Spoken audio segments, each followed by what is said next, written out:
Your favorite role that you've ever played?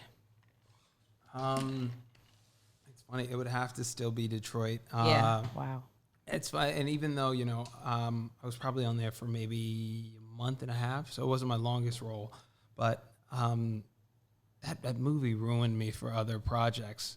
It was like doing something that you immediately felt so gratified doing. Connected to. And even the sort of press run of the film, it was all about giving back to the community and doing, charity work in Detroit and just trying to say something. Yeah. The film had a message and it was such a poignant one.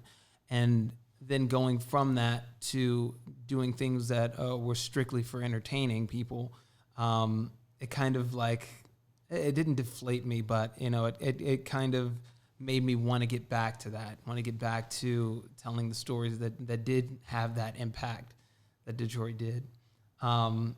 Which is funny because, the thing that most people know me for are from Nashville or from Arrow and everything. But it was like, man, if I could just, get back to telling these really, really profound stories, that would... Yeah. Hey, man, that's everybody. Look at Robert Downey Jr. Doing so many amazing movies, and it's like Iron Man. That's what he's going to go down at, Chadwick Boseman, who's Jackie Robinson, all these great roles before... Black Panther, So it is what it is. It's just different fan bases and different demographics. But I'm kind of curious about Detroit because I'm really into team sports. I love doing team projects because I feel like it's more fulfilling when you achieve something because you realize you did it together. Yeah. Was that how it felt with that crew? I could imagine doing something like Arrow or even Nashville. People have personal agendas and they're worried about how they look on camera. They're worried about their original, individual brand. But Detroit, there was maybe a couple standout stars in the movie, but it was about an ensemble. It was about a city and about the culture within that. It was definitely an ensemble cast. And the thing is, most of the projects that you come on to, especially if it's a TV show, for me personally, it's been a show that's already sort of found its legs and found its rhythm, and you're just trying to adjust to that. So you come in and you won't know anybody, but they'll all know each other and have their own inside jokes and their own and then you just sort of find your place in that family. But starting Detroit, everybody came in at the same time. We all tested together.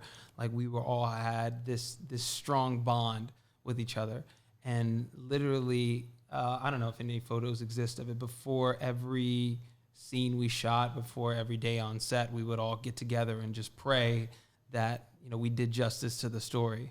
So it was the first time and the only time that's ever happened on anything that I've worked on. Hell but yeah. all of us coming together. Black love. Yeah, it's nothing like it, man. It's nothing like to it. God. Yeah, literally. And I guess that has that idea of focused on the end goal. Yeah. Kind of takes it to that other level of what you're saying.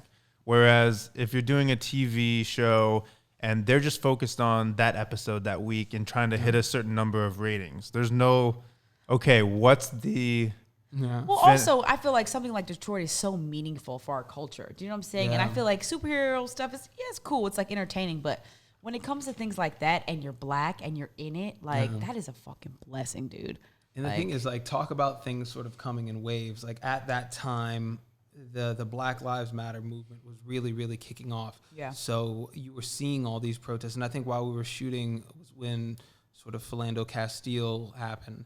But after that film, all of the white cast in the movie, they went to other movies. And all of the black cast went to different TV shows because there weren't a lot of movies being made that told, black stories. Yeah. So it's it made me want to sort of pick up a pen and write more and be more active in the creative side of things. But right, yeah, because we kind of had this conversation too of taking things into your own hands, and things are kind of leveled out in a way where you can create your own product. You can buy a camera and you can make stuff cheaper than you could before, and now we're seeing it with all these streaming services, Netflix, Amazon Prime, Apple TV. So there's seems like there's more opportunity and there's more places, but maybe they're not as high budget. Yeah. And the thing is, like, watching, it's funny because, you know, we're both in different respective industries, but like watching you sort of take your career into your own hands really inspired me to do the same. And, you know, you being like, we don't need to rely on the studio systems or record labels and everything. Yeah, look at Tyler Perry. He bought his own studio. Yeah. You know, one thing I will say that I'm really proud of is like Daniel Kaluuya and you and Lakeith Stanfield and the idea of dark-skinned men being popular now. Do you know what I'm saying? I feel like there's a lot of fucking colorism in the world. And like, I just think it's so beautiful. Like Queen and Slim, dude. Like that black love, dude. That shit was unreal to me. So I just am glad that things are changing now. And the thing is, like, as a kid, I kind of felt like because I was dark-skinned and because like even other black people would sort of clown you on that like, that's interesting that you have that perspective. And the thing is, like, that was why City of God meant so much to me. Yeah. Because like it was a kid who looked like I did as a kid, and I was like, man, like, dude, I am important. You know, that I am fucking William someone Lynch worthy of a shit, story. that self-hatred shit that was like, it's in the black community is so fucked up. It really is. It's like, even being a girl who's light-skinned, it's like, I was definitely treated different by girls who were dark-skinned. Do you know what I'm saying? But like, it wasn't their fault. It was just the way that people were treating me. And I maybe it created a sense of jealousy, but it's like, it's a fucked up world in the black community, since man. Slavery, it's been literally, like light man. skin versus dark skin. And you know, I don't know that people know that though. Like people who aren't black, I don't know if they really understand that this is like a problem in our community. It really is.